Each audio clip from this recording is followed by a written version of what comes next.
Kenapa bahagia itu penting dari segi perubatan?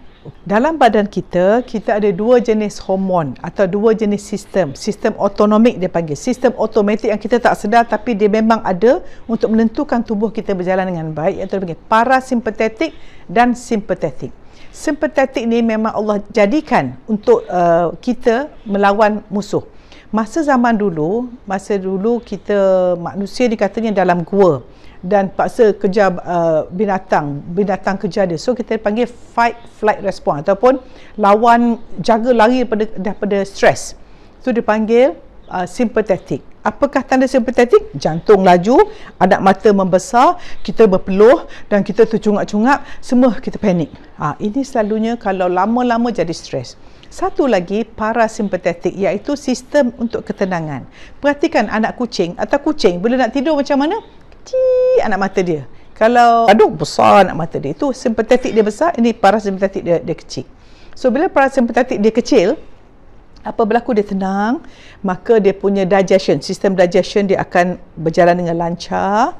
Dan kalau kita dalam status yang baik ini, parasimpatetik kita bagus, maka kita akan tenang, bahagia dan juga kurangnya stres hormon. Bila stres hormon parasimpatetik ini akan keluar hormon catecholamines, cortisol. Ini semua boleh merosakkan badan kita kalau berleluasa dalam keadaan yang lama.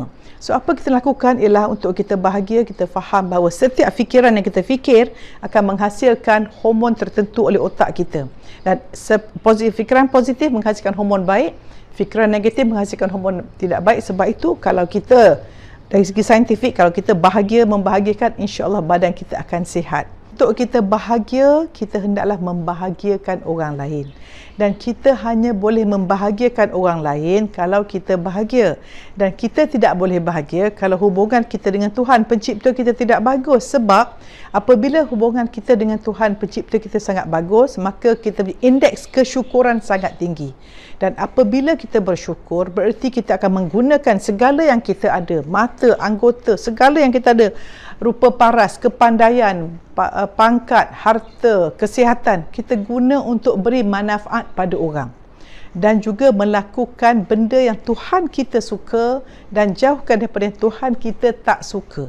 So bayangkan kita ni, roh kita ni sebenarnya kalau kita buat benda yang tidak baik, automatik roh kita tak suka. Sebab kita telah melanggar undang-undang pencipta.